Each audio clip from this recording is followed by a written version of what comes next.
Hello friends, तो हम आ चुके हैं आज एक और नई वीडियो लेकर के। तो आज हम आपको बताने वाले हैं मौर्य वंश के बारे में। तो चलिए वीडियो को शुरू करते हैं।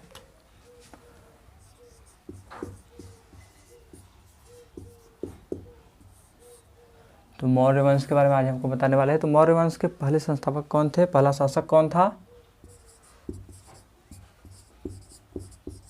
चंद्रगुप्त मौर्य। यह है पहला शासक। चंद्रगुप्त मौर्य का जन्म कब हुआ था? तो चंद्रगुप्त मौर्य का जन्म हुआ था 340 BC। और इनकी माता का क्या नाम था? माता का नाम था मूरा। पिता कौन थे? तो पिता का नाम था सर्वार्थ सिद्धि मौर्य। इनके गुरु कौन थे? तो चाणक्य।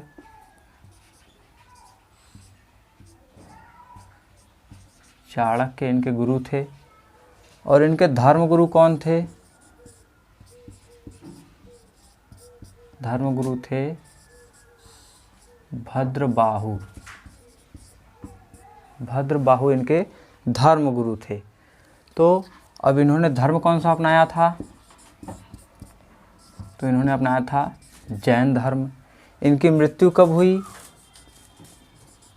मृत्यु हुई थी 298 BC।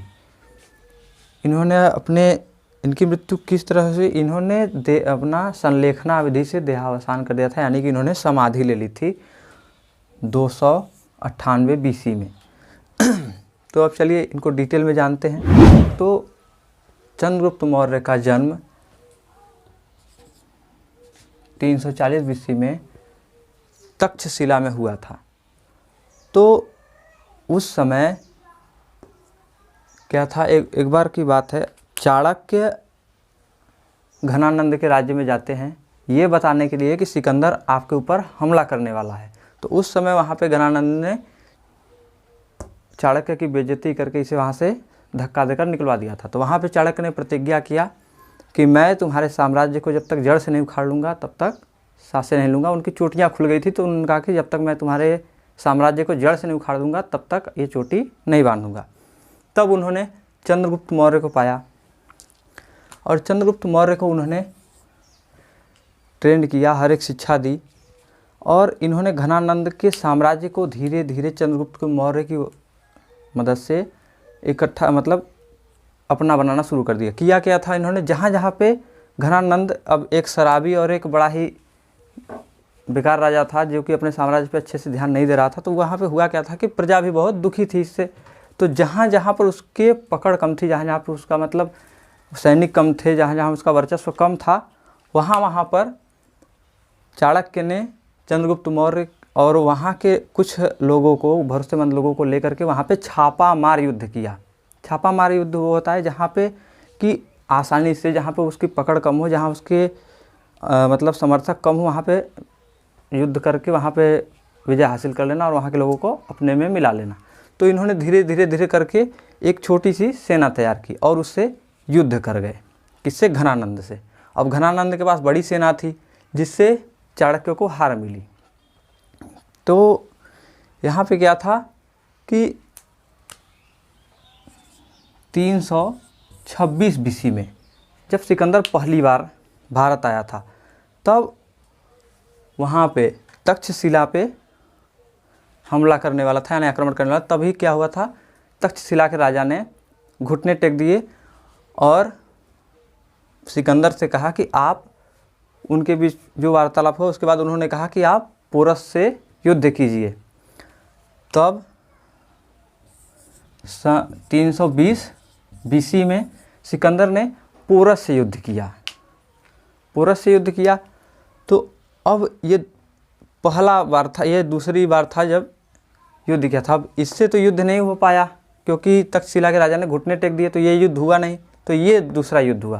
तब क्या हुआ कि दूसरी बार आक्रमण करने के लिए ये घनानंद के साम्राज्य पे आक्रमण करने के लिए आया था, तब चाणक्य ने इससे बताया कि सिकंदर आप पे हमला कर सकता है।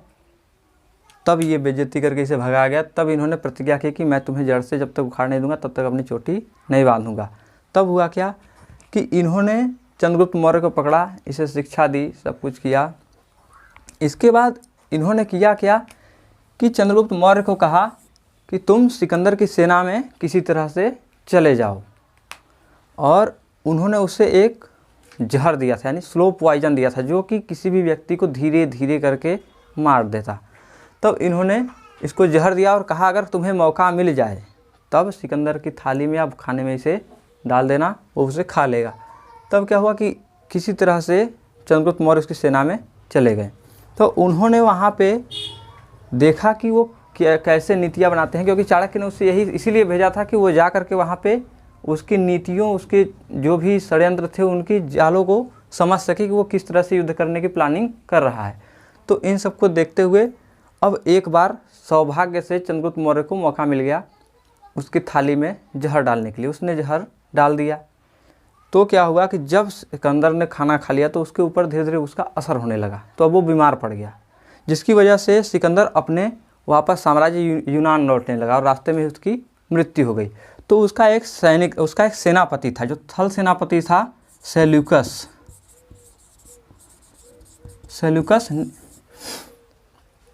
तो सेल्यूकस निकेटर ने प्रतिज्ञा की थी कि मैं भारत पे हमला करूंगा।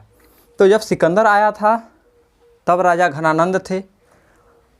अब क्या था कि इधर सेल्यूकस ने प्रतिज्ञा की थी कि मैं भारत पे हमला करूंगा, और फिर इधर क्या होता है, इधर होता यह है कि जो घनानंद की पुत्री थी दुर्धरा। तो दुर्धरा जो पुत्री थी वो चंद्रगुप्त मौर्य से प्रेम करती थी। तो किसी प्रकार से चंद्रगुप्त मौर्य ने पीछे के दरवाजे दुर्धरा से पूछ लिए थे, और उसके बाद चंद्रगुप्त मौर्य ने घुस करके साम्राज्य में घनानंद को मार दिया। अब घनानंद की मृत्यु हो गई। तो अब क्या था कि चाणक्य ने दुर्धरा से इसकी शादी करवा दी। इससे क्या हो गया, इससे दो फायदे हो गए। पहला ये कि नंद वंश के लोग, जो घनानंद के जो प्रजा या जो वहाँ के भी लोग थे, वो चंद्रगुप्त मौर्य पे हमला नहीं करेंगे या उससे मारेंगे नहीं। और दूसरा, अब ये नंदिनी थी वहाँ की, मतलब नंद वंश की दुर्धरा नंदिनी थी, यानी कि राजकुमारी थी। तो अब इससे इसका विवाह हो जाएगा, तो ये राज्य चंद्रगुप्त मौर्य को मिल जाएगा। अब ये चंद्रगुप्त मौर्य को इसका साम्राज्य मिल गया। तब सेल्यूकस निकेटर 305 बीसी में भारत पे हमला करने के लिए आता है। अब तो घनानंद मारा जा चुका था, अब चंद्रगुप्त मौर्य राजा था, और इसके जो मंत्री थे वो थे चाणक्य। अब चाणक्य थे, तो अब ये जब हमला करने आया तो इन्होंने एक अफवाह फैलाई कि चंद्रगुप्त मौर्य के पास हाथियों की बहुत बड़ी सेना है, बिना हाथियों के सेल्यूकस आप युद्ध नहीं जीत सकते। तो और सेल्यूकस ने क्या किया, सेना अपने हाथियों की एक फौज बुला ली। अब हाथी सेना में बुला लिए तो घोड़े कम हो गए, पैदल सैनिक भी कम हो गए। तो इसने किया क्या, चाणक्य की चाल क्या हो गई कि एक बार जब पोरस और सिकंदर का युद्ध हुआ था, तो उस समय की बात चाणक्य के दिमाग में थी कि उसमें बरसात हुई थी, जिसकी वजह से हाथी चल नहीं पा रहे थे और पोरस की इतनी मजबूत सेना भी हार गई थी। तब इन्होंने किया क्या, चंद्रगुप्त मौर्य को कहा कि बरसात होने का इंतज़ार करो। जब बरसात हुई तब इन्होंने युद्ध शुरू किया, जिसकी वजह से सेल्यूकस की बहुत बड़ी फौज हाथियों के बल पर लड़ना चाहती थी, लेकिन गीलेपन के कारण हाथी चल नहीं पा रहे थे। जो गिरता वो उठ नहीं पाता, जो चलता वो चल नहीं पाता, जिसकी वजह से सेल्यूकस हार गया। अब सेल्यूकस हार गया तो इसकी एक पुत्री थी हेलेना, या इसे कार्नेलिया भी कहते हैं। इसका एक दूसरा नाम था कार्नेलिया। अब कार्नेलिया, तब चंद्रगुप्त मौर्य ने क्या कहा कि या तो तुम अपनी पुत्री की शादी मुझसे करवाओ या तुम मरो। तब क्या था, सेल्यूकस के पास कोई चारा ही नहीं बचा। अब उसने अपनी पुत्री हेलेना का विवाह चंद्रगुप्त मौर्य से करवा दिया। अब चंद्रगुप्त मौर्य से करवा दिया तो क्या हुआ कि अगर ये मारा जाता तो इसका पूरा साम्राज्य इसका था ही, शादी भी इससे कर लेता। तो सेल्यूकस ने सोचा क्यों ना शादी करवा दे, क्योंकि सेल्यूकस के पास कुछ चारा ही नहीं था, पीछे खाई आगे मौत। तो इसने सोचा इसके सिवा कोई रास्ता नहीं है। अब क्या था, जब सिकंदर मरा था, थोड़ा सा फ्लैश में बैक में चलते हैं, वहाँ पे क्या होता है, जब सिकंदर मरा था तो उसका एक जो जल सेना होती है उसका एक जल सेना का सेनापति था नियारकर। नियारकर क्या था कि वो जल सेनाओं का सेनापति था, जो कि नाव लेकर के समुद्र के रास्ते, नदियों के रास्ते चलते थे। अब इनमें और इनमें सुलह हो गया, ये अपने यूनान चला गया और इन्हें मिल गया सीरिया। ये तो सीरिया के राजा थे ही। सीरिया का राजा इसलिए बना दिया गया था क्योंकि वहाँ के जो आसपास के जो राजा थे उस पर धीरे धीरे कब्जा करना चाहते थे, और सिकंदर के डर से वे लोग कर नहीं पाते थे, क्योंकि सिकंदर बहुत बड़ा सेना वाला राजा था। अब क्या हुआ कि सिकंदर मारा जा चुका था। जब सेल्यूकस निकेटर यहाँ पे युद्ध करने आया 305 BC में, तब वहाँ के राजाओं ने जब ये जाना कि ये हार गया, तब उसके साम्राज्य पर धीरे धीरे दबदबा बनाना शुरू कर दिया, हड़पना शुरू कर दिया। तब ये संदेश किसी तरह इसके पास आई। तब इसने कहा कि मुझे कुछ हाथी चाहिए। तब इन्होंने 500 हाथियाँ दी थी, लेकिन तब तक हेलेना की शादी इनसे हो चुकी थी और सेल्यूकस ने इससे अपने 4 रियासतें, जैसे एरिया,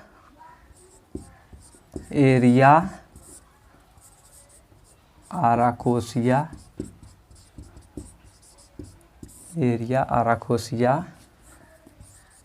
जिड्रोसिया और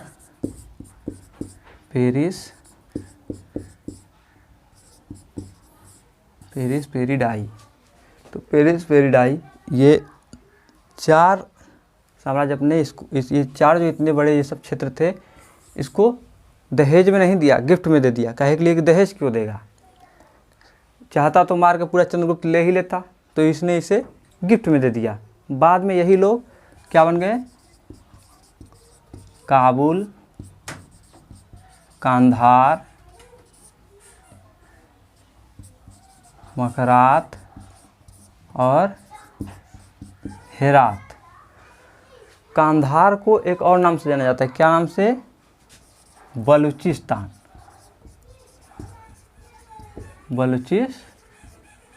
के नाम से। अब ये काबुल और कांधार मिलकर के अफ़गानिस्तान बन गए, और ये मकरात और हेरात मिलकर के पाकिस्तान बन गए। तो ये 2 देश, आज के समय में जो 2 देश हैं, ये चंद्रगुप्त मौर्य को सेल्यूकस निकेटर ने दहेज में दिया था। अब क्या होगा कि विवाह के बाद जब सेल्यूकस निकेटर हाथियों को लेकर अपने साम्राज्य चला गया, तो वहाँ पे उसका मन मान नहीं रहा था। तो उसने क्या किया, अपने एक दूत को भेजा जिसका नाम था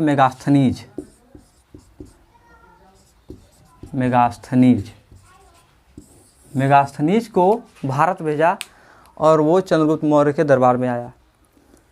फिर बाद में यहाँ पे उसने ये नहीं बताया कि मैं अपने हेलेना का हाल चाल लेने आया, उसने कुछ नहीं बताया, बस उसने बताया कि मैं ऐसे ही घूमने के लिए अपना आ गया हूँ। तो फिर बाद में यहाँ पे क्या हुआ कि ये मेगास्थनीज यहाँ कुछ वर्ष रहे, और इन्होंने एक किताब लिखी।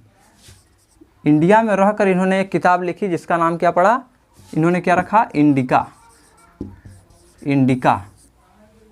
किताब को लिखा, और इसमें चंद्रगुप्त मौर्य के बारे में और इनकी जो पूरी प्रशंसक चीज़ें थी उनके बारे में लिखा। ठीक, और फिर क्या हुआ कि एक यूनानी लेखक थे, जिसका नाम था जस्टिन। अब जस्टिन ने अपने किताब में चंद्रगुप्त मौर्य का नाम क्या लिखा था, सेंड्रोकोटस।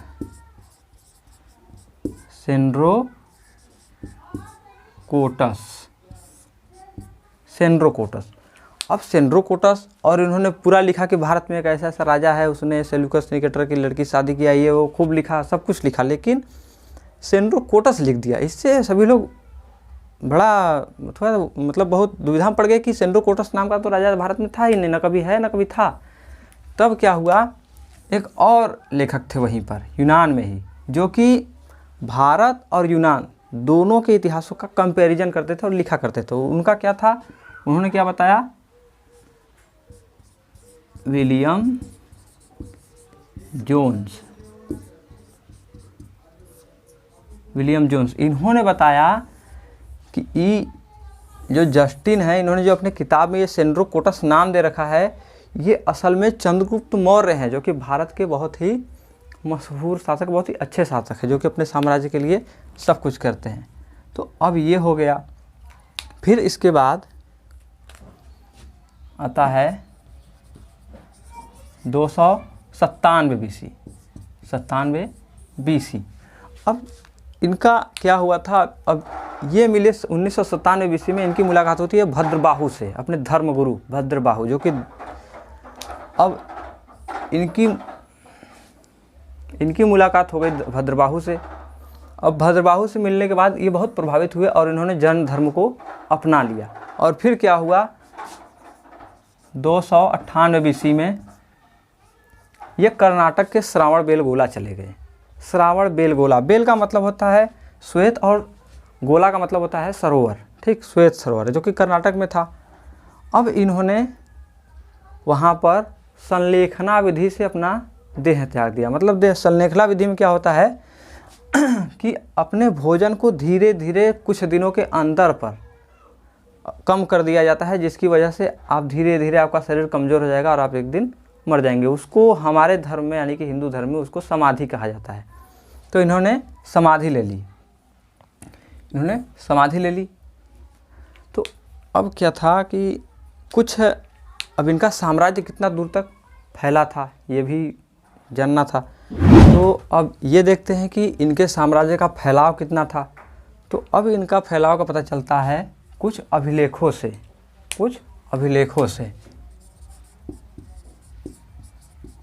तो इसमें अभिलेख कौन कौन से थे। पहला अभिलेख था जूनागढ़ अभिलेख।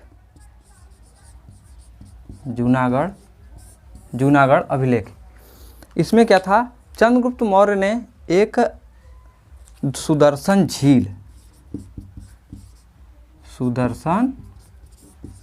झील का निर्माण करवाया था। तो इसका पता कैसे चला कि गुजरात में एक राजा थे जिसका नाम था रुद्रदामन। क्या, रुद्रदामन। अब रुद्रदामन ने इसी झील कई वर्षों बाद खुदाई में पाया, एक पत्थर पाया जिस पर लिखा था कि इसका ये जो जगह है यहाँ पे एक सुदर्शन झील था, जिसका निर्माण चंद्रगुप्त मौर्य ने अपने स्वराष्ट्र के धन से यानी अपने खुद के साम्राज्य के धन से बनवाया था। तो अब इससे यह पता चला कि यह पश्चिम में गुजरात तक फैला हुआ था। और एक दूसरा था जो कि था महास्थान जो है दूसरा अभिलेख महास्थान। इससे यह पता चलता है कि यह जो महास्थान अभिलेख था यह बंगाल में मिला था। तो यानी कि इनके साम्राज्य का फैलाव गुजरात से लेकर के बंगाल तक था। और एक तीसरा क्या होता है, तीसरा होता है सागर अभिलेख जो कि उत्तर प्रदेश के गोरखपुर में मिला था। तो इससे यह पता चलता है कि इनका साम्राज्य बहुत ही विशाल था, जो कि अब इनको पाकिस्तान और अफगानिस्तान तो मिल ही गया था उधर के साइड में, अब उधर से ले करके पूरा अब इधर गुजरात और बंगाल तक फैला हुआ था और इधर यूपी में भी था। तो इससे आप अंदाज़ा लगा सकते हैं कि इनका साम्राज्य कितना बड़ा था। तो आई होप आप लोगों की वीडियो अच्छी लगी होगी, आप लोगों को सब कुछ समझ में आया होगा। अगर आपको कोई प्रश्न पूछना है या इसमें कोई चीज़ छूटी हो, अगर आप कोई त्रुटि बताना चाहते हो तो कमेंट में आप बता सकते हैं। अगर आपको ये वीडियो अच्छी लगी हो तो प्लीज़ लाइक और अपने दोस्तों में शेयर ज़रूर कीजिएगा। अगर आप चैनल पर नए हैं तो चैनल को सब्सक्राइब कीजिए और भी ऐसे ही वीडियोज़ के लिए। तो आज के लिए बस इतना ही। अब आपसे मिलेंगे एक और नई वीडियो के साथ, तब तक के लिए जय हिंद जय भारत।